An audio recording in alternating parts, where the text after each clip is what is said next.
ชาพระรัตนตรัยพร้อมกันอิมินาสักการะพุ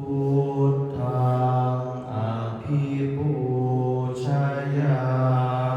มะอิมินาสักการ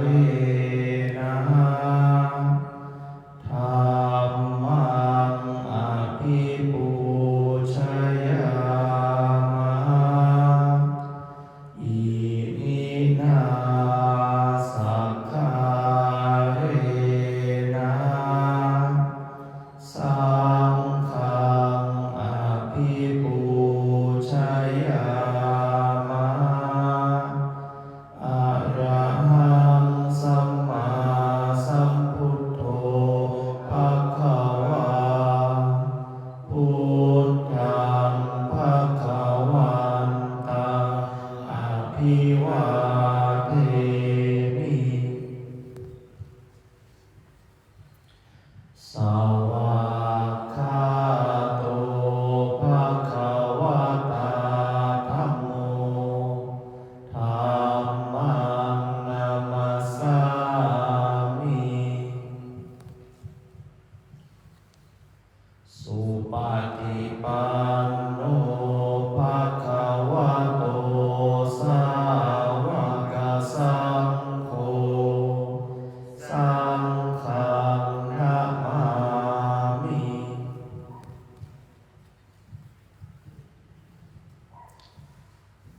หันธรรมยังพุทธัสสะภะคะวะโตปุพพาคะมะการังกะโรมาเสนะโม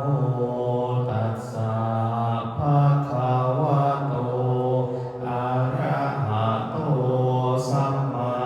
สัมพุทธัสสะนะโมตัสสะภะคะวะโตอะระหะโตสัมมาสัมพุทธัสสะนะโมตัสสะภะคะวะโตอะระหะโตสัมมาสัมพุทธัสสะ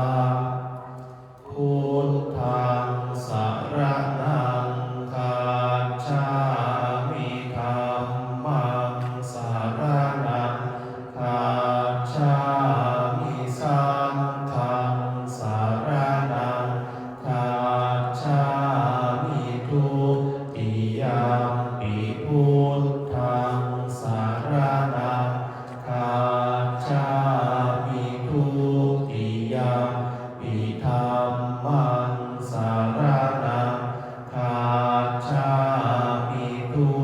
ติยมปิสังฆังสรณังคัจฉามิตติยมปิพุทธังสรณังคัจฉามิตติยมปิธัมมังสรณังคัจฉามิตติยมปิสังฆังสรณังคัจฉามิธรรมที่พระพุทธเจ้าทรงแสดงไว้เพื่อประโยชน์ของสัตว์โลกเป็นธรรมที่เห็นได้อย่างยิ่งสำหรับธรรมที่จะกล่าวต่อไปนี้เป็นธรรมที่สามารถกระทำความสงบอันประเสริฐและสามารถประทานซึ่งสมบัติทั้งปวงเป็นเครื่องสงบเหตุร้ายทั้งปวงเป็นเครื่องป้องกันอมนุษย์และยามเป็นเครื่องระงับความตายก่อนกำหนดเวลาเป็นเครื่องขจัดความเศร้าโศกและโรคเป็นเครื่องย่ำยีกำลังของข้าศึกเป็นเครื่องจำเริญชัยชนะแด่พระราชาเป็นเครื่องนำสิ่งที่ไม่น่าปรารถนาทั้งปวงออกไปเป็นธรรมอันประเสริฐ ธ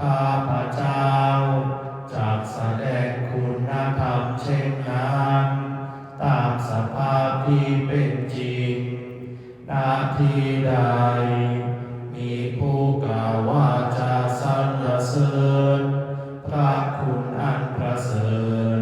ของพระรัตนตรัยด้วยจิตที่เลื่อมใสณที่นั้นความสุขความสบายและความสวัสดีย่อมมีแก่ผู้นั้นตลอดกาลทุกเมื่ออิติปิโสภะคะวาเพราะเหตุอย่างนี้พระผู้มีพระภาคเจ้านั้นอะระหังเป็นผู้ไกลจากกิเลสสัมมาสัมพุทโธเป็นผู้ตรัสรู้ชอบโดยพระองค์เองวิชชาจารณะสัมปันโนเป็นผู้ถึงพร้อมด้วยวิชชาและจารณะสุขโตเป็นผู้ไปแล้วด้วยดีโลกาวิทูเป็นผู้รู้โลกอย่างแจ่มแจ้งอนุตตโรปุริสธรรมสารถีเป็นผู้สามารถฝึกบุรุษที่สมควรฝึกได้อย่างไม่มีใครยิ่งกว่าสัทธาเทวมนุษย์สานังเป็นครูผู้สอนของเทวดาและมนุษย์ทั้งหลาย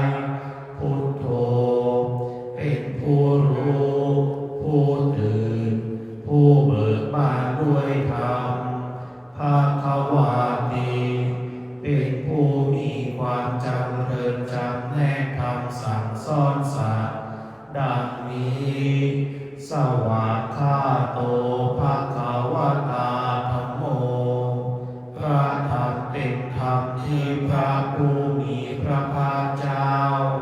ตรัสไว้ดีแล้วสันทิฏฐิโกเป็นสิ่งที่ผู้ศึกษาและปฏิบัติพึงเห็นได้ด้วยตนเองอากาลิโกเป็นสิ่งที่ปฏิบัติได้และให้ผลได้ไม่จำกัดการเอหิปัสสิโกเป็นสิ่งที่ควรกล่าวกับผู้อื่นว่าท่านจงมาดูเถิดโอปาญิโกเป็นสิ่งที่ควรน้อมเข้ามาใส่ตัวปัจจตังเวทิตังโควินยูหิติเป็นสิ่งที่ผู้รู้พึงรู้ได้เฉพาะตนดังนี้สุปฏิปันโนภควโตสาวกสังโฆทรงสาวกของพระผู้มีพระภาคเจ้าหมู่ใดปฏิบัติดีแล้วอุชุปฏิปันโนภควโตสาวกสังโฆทรงสาวกของพระผู้มีพระภาคเจ้าหมู่ใดปฏิบัติตรงแล้วยายาปฏิปันโนภควโตสาวกสังโฆทรงสาวกของพระผู้มีพระภาคเจ้าหมู่ใดปฏิบัติเพื่อรู้ธรรมเป็นเครื่องออกจากทุกข์แล้วสามีจิปฏิปันโนภควโตสาวกสังโฆทรงสาวกของพระผู้มีพระภาคเจ้าหมู่ใดปฏิบัติสมควรแล้วญาติธรรมได้แก่บุคคลเหล่านี้คือชาตาริปุริสายุคานิอัตถปุริสาอุคคลาคู่แห่งบุรุษสี่คู่นักเรียงตัวได้8บุรุษเอสาภะคะวะโตสาวกสังโฆนั่นแหละทรงสาวกของพระผู้มีพระภาคเจ้าอาหุนายโยเป็นผู้ควรแก่สักการะที่เขานำมาบูชาปาหุนายโยเป็นผู้ค ควรแก่สักการะที่เขาจัดไว้ต้อนรับท่าทีนายโยเป็นผู้ควรรับทักษิณาทานอัญชลีกรณีโยเป็นผู้ที่บุคคลทั่วไปควรทำอัญชลีอนุตตรังปุญญาเขตังโลกัสสาติเป็นเนื้อนาบุญของโลกไม่มีนาบุญอื่นยิ่งกว่าดังนี้ทันธรรมยังปฏิจจสมุปบาทธรรมเมสุอิทัปปัจจยตาทิธรรมะปะทังปนามาเสอิทาภิกขเวอะภิกษุทั้งหลายอริยสาวกในธรรมวินัยนี้ย่อมกระทำไว้ในใจโดยแยกคายเป็นอย่างดี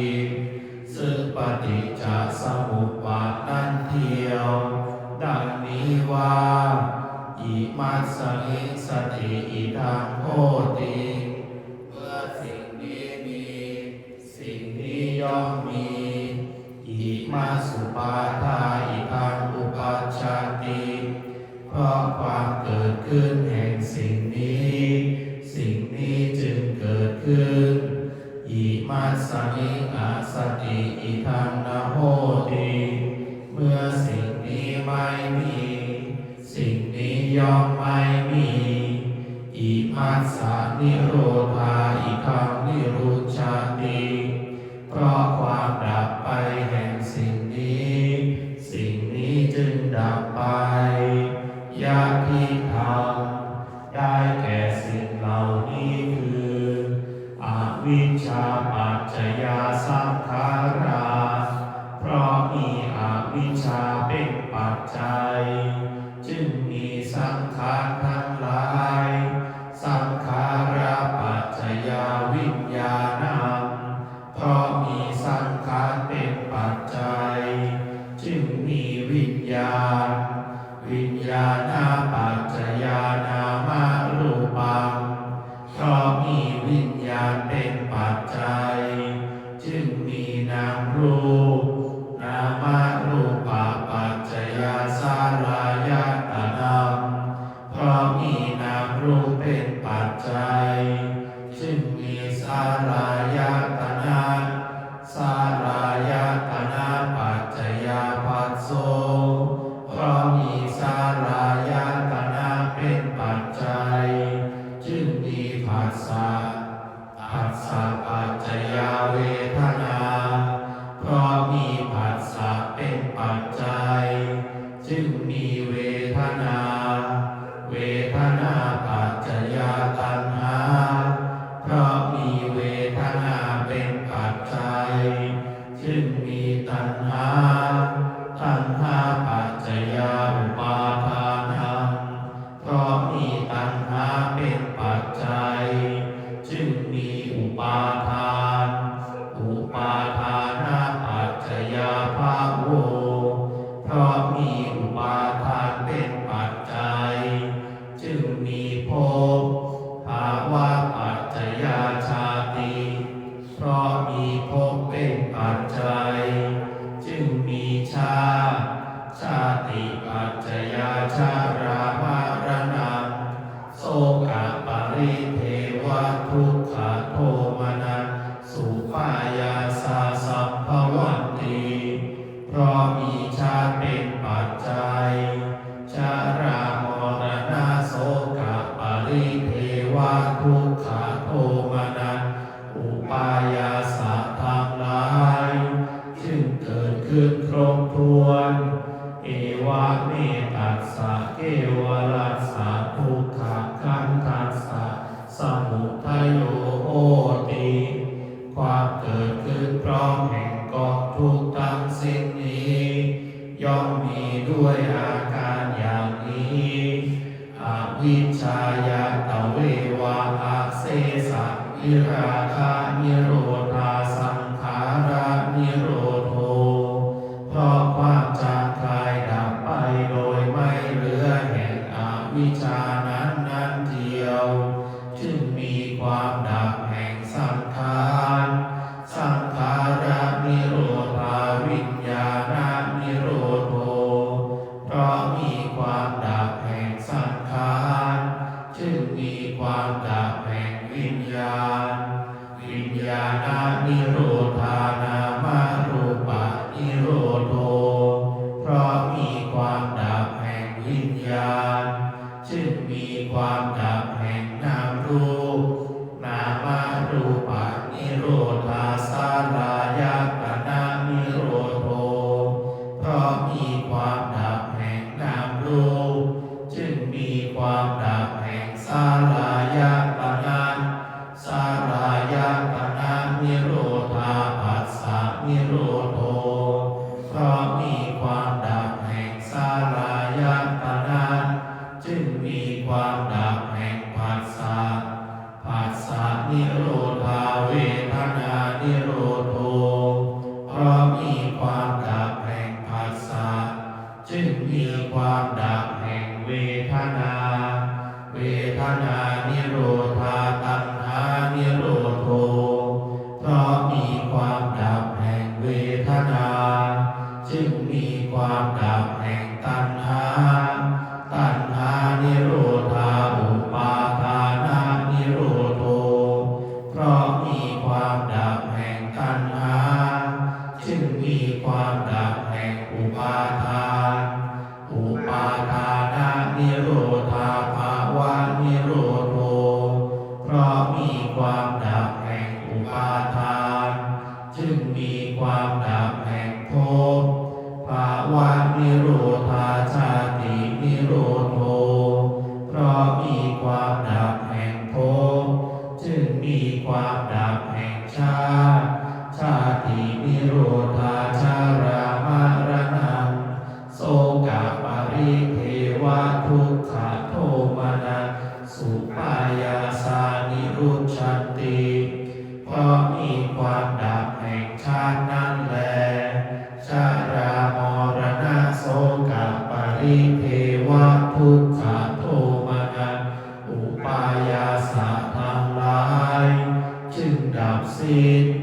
เอวะเมตัสสะเกวลัสสะทุกขคันธัสสะนิโรโธโหติติความดับลงแห่งกองทุกข์ทั้งสิ้นนี้